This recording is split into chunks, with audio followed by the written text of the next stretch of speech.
Morning sir, good afternoon sir. మొదట నేను చేయడం ఒక నేను ఎంఎస్ అక్రమ్ భాష సార్. నాది అనంతపురం పట్టణము, నేతాజీ హై స్కూల్లో ఎస్జిటి టీచర్గా వర్క్ చేస్తున్నాను సార్.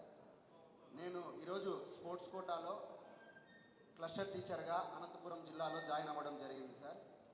స్పోర్ట్స్ అనుకుంటారు, చాలామందికి ఎన్నో సందేహాలు ఉన్నాయి.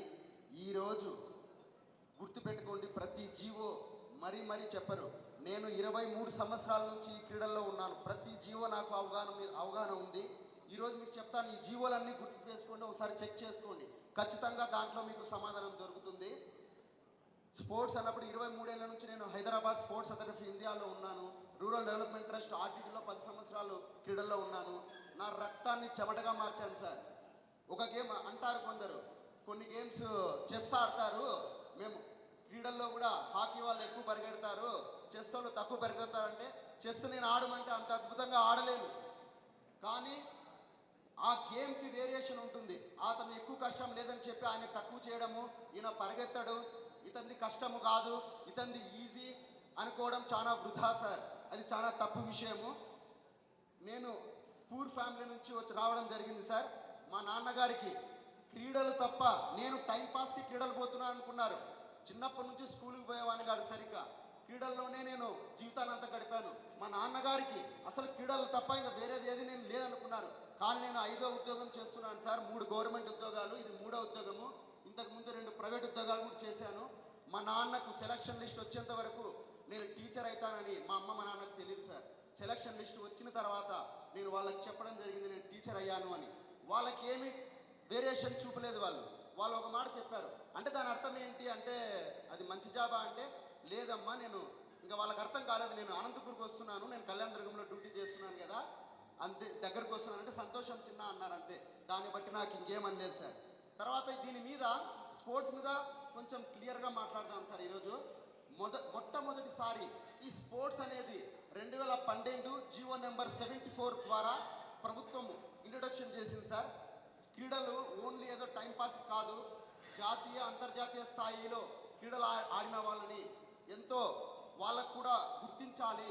అలాంటి వాళ్ళు పక్కన ఐస్ క్రీమ్ షాపులు పెట్టుకుంటున్నారు, మెకానిక్ షాపుల్లో పనిచేస్తున్నారు. మెడల్స్, గోల్డ్ మెడల్స్ ఉన్నాయి.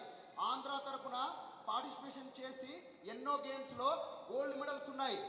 హర్యానా ఎంతో కాంపిటీషన్, మెట్రోపాలిటన్ సిటీస్ ఉన్నటువంటి, లేదంటే ఇంకో ఢిల్లీ, ముంబై, హర్యానా, తమిళనాడు, ఇట్లా కర్ణాటక మనకన్నా కొన్ని అభివృద్ధి చెందిన గేమ్స్లో రాష్ట్రాలను అధిగమించి ఆంధ్రప్రదేశ్ రాష్ట్రంలో మెడల్స్ కొట్టడం జరిగింది. సాఫ్ట్ బాల్ కానీ, ఈ టేబుల్ టెన్నిస్ కానీ, మిగతా గేమ్స్, తర్వాత ఫెన్సింగ్ కానీ వీళ్ళందరికీ తెలియదు.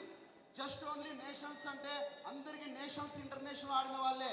ఇదే జగదీష్ నా తమ్ముడు ఇంటర్నేషనల్ క్రికెట్లో ఆడింటే ఇప్పటికీ ఈ ఉద్యోగం కూడా అతనికి అవసరం ఉండేది కాదు. కానీ సమయం ఏమిటంటే వేరే గేమ్స్కి అంత ప్రిఫరెన్స్ ఇవ్వడం లేదు, కొన్ని గేమ్స్కి ఇస్తున్నారు. ఆయన ఒక దేశానికి ఆడిన క్రీడాకారుడు టీచర్ కోసం వచ్చి కష్టపడుతున్నాడంటే మీరు స్పోర్ట్స్ పరిస్థితి అర్థం చేసుకోవచ్చు. కెనడా దేశంలో పోయి ఆడాడు భారతదేశం తరఫున.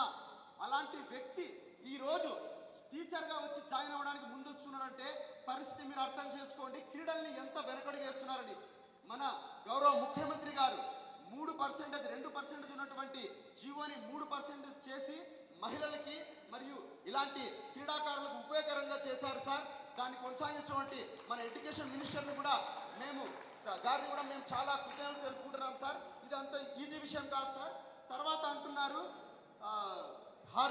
స్పోర్ట్స్ వాళ్ళకి ఏదో ఫస్ట్ ర్యాంకర్ వచ్చినా కానీ అనిల్ అనే వ్యక్తి కానీ, నవీన్ అనే వ్యక్తి కానీ ఏమంటున్నారు, వాళ్ళు కాదని చెప్పి ఇస్తున్నారు, వీళ్ళు ఏదేదో జీవోలు పెట్టారంటున్నారు. అఫీషియల్గా 74 జీవో నెంబర్ 74 2012లో వస్తే దాన్ని మార్చి 4 స్పెషల్ కేటగిరీస్ చేశారు సార్. ముఖ్యంగా పిహెచ్, స్పోర్ట్స్, ఉమెన్ మరియు ఎక్స్ సర్వీస్ మ్యాన్, వీళ్ళ రిజర్వేషన్ని డైరెక్ట్గా ఇవ్వలేము, మనం హారిజాంటల్ పద్ధతిలోనే ఇవ్వగలము. డైరెక్ట్గా ఇస్తే సమస్య వస్తుందని గత ప్రభుత్వము 2023 ఆగస్టు 2వ తేదీన జీవో నెంబర్ 77ని వదిలి వాళ్ళందరికీ హారిజాంటల్ రిజర్వేషన్ తీసుకొని రావడం జరిగింది సార్. ఈ ప్రభుత్వంలో ఏమి హారిజాంటల్ రిజర్వేషన్ సపరేట్గా తీసుకొని రాలేదు.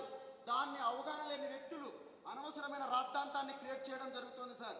తర్వాత ఈ ప్రభుత్వం వచ్చిన తర్వాత జీవో నెంబర్ 47 తీసుకొచ్చి 3% చేయడము, స్పోర్ట్స్ని ముఖ్యంగా అనుకుంటారు క్రీడలంటే ఓన్లీ అబ్బాయిలకే కాదు అమ్మాయిలకి ముఖ్యమని. ఈ డిఎస్సిలో మహిళలు కూడా హారిజంటల్ రిజర్వేషన్ వల్ల ఎంతో మంది లబ్ధి పొందారు సార్ స్పోర్ట్స్లో. అసలు వాళ్ళకి అది ఒక ఆప్షన్ ఉందని కూడా తెలియదు అనుకుంటారు. ఈ జీవో నెంబర్ 47 అదే చెప్పింది. జీవో నెంబర్ 4 తీసుకొచ్చి కూడా డిఎస్సికి ముందు ఎన్నో మార్పులు చేసి మాకు మేలు చేయడం జరిగింది సార్. తర్వాత చెప్తారు ఇది తప్పు, స్పోర్ట్స్ వాళ్ళకి జాబ్ ఇవ్వడం తప్పదు అంటున్నారు కదా. అట్లయితే నేను ఇంతకు ముందు జాబ్ చేసింది సచివాలయంలోనే చేశాను సార్. నాకు ఇదే స్పోర్ట్స్ కోటాలో ఇచ్చారు, అది కూడా తప్పే అంటారా? అది తప్పు కానప్పుడు ఇది తప్పు కాదు. మొత్తం డేటా ఆన్లైన్లో స్పోర్ట్స్లో ఎంతమంది అయితే సెలెక్ట్ అయినారో 421 జాబులు రిలీజ్ చేసిన తర్వాత గవర్నమెంట్ ఎంతమంది అయితే స్పోర్ట్స్లో సెలెక్ట్ అయ్యారో వాళ్ళందరి డేటా కూడా ఇప్పటికి కూడా వాట్సాప్లో తిరుగుతోంది.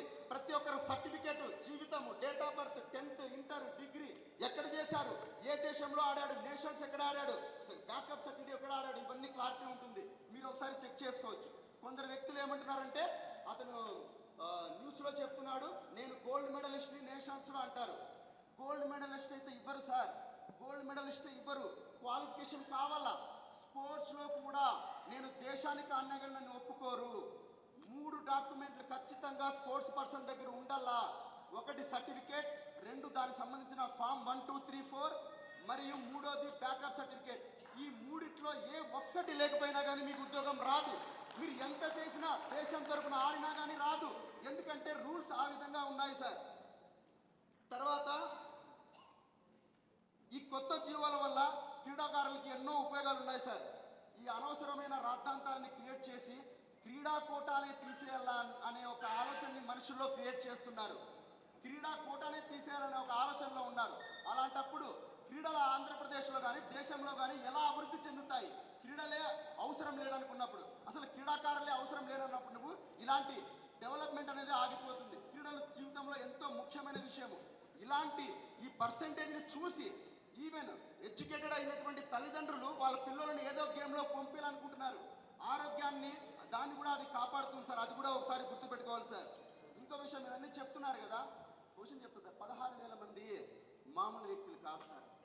వాళ్ళు ఎంతో కష్టపడి వాళ్ళ జీవితంలో ఉద్యోగాలు తెచ్చుకున్నారు. దాన్ని అసలు ఏ సంబంధం లేకుండా ఎంత ఈజీగా ఏదో జరిగిపోయిందని క్రియేట్ చేస్తున్నారు. 16,000 మంది కాదు సార్ దాని వెనుక ఉండేది.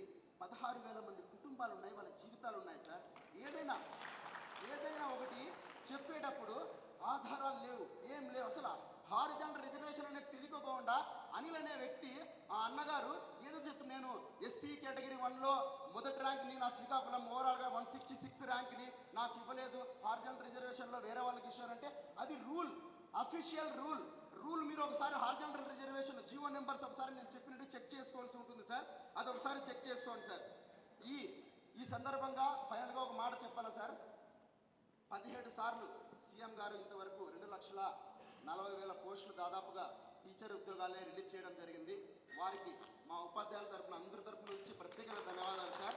మరియు ఈ కార్యక్రమం, ఈ డిఎస్సి రిక్రూట్మెంట్ అంతటిని ఎంత ఫాస్ట్గా చేసి, కొంచెం కఠినంగా ఉన్నా కానీ పరిస్థితి ఎంతో వేగవంతంగా చేసి న్యాయంగా కష్టపడిన వాళ్ళకి ఉద్యోగాలు ఇచ్చినటువంటి మన లోకేష్ అన్న గారికి కూడా ప్రత్యేక ధన్యవాదాలు సార్. ఈ స్టేజ్ మీద తెలుపుకుంటున్నాం సార్. తర్వాత చివరగా ఒక మాట చెప్తాను సార్. నేను అప్పుడు ఇక్కడ ఉన్నటువంటి నిరుద్యోగులు కానీ, విద్యార్థులు కానీ, ఆల్రెడీ ఉద్యోగంలో చేరినటువంటి వాళ్ళు కానీ ఒక విషయం చెప్పాలనుకుంటున్నాను సార్. నేను ఎప్పుడు కూడా, నేను ఒక ముస్లిం అయినా కానీ శ్రీకృష్ణుడు, రాముడు, మొహమ్మద్ సల్లల్లాహు అలైహి వసల్లం, పీస్ బి అపాన్ హిమ్, వీళ్ళవన్నీ వింటూ ఉంటాను సార్. కృష్ణుడు ఒకసారి చెప్తారు, మహాభారత సమయంలో ఒకసారి చెప్పారు. ఎన్నోసార్లు నేను ఇది గుర్తు తెచ్చుకుంటాను. నిరుద్యోగులు, ఉపాధ్యాయులు, విద్యార్థులంతా ఇది ఒకసారి వినండి. ఎప్పుడైనా కానీ కఠినమైన సమస్య వస్తే మన మనసు కంట్రోల్లో ఉండదు.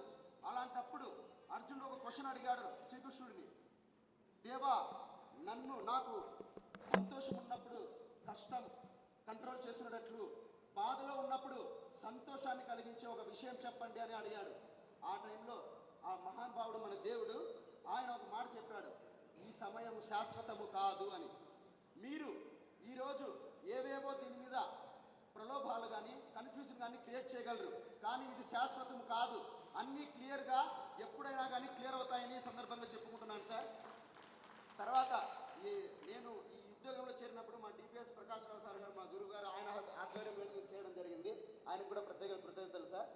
అవకాశం ఇచ్చినటువంటి ఈ పెద్దలందరికీ కృతజ్ఞతలు తెలుపుకుంటూ సెలవు తీసుకుంటున్నాను సార్. Thank you sir.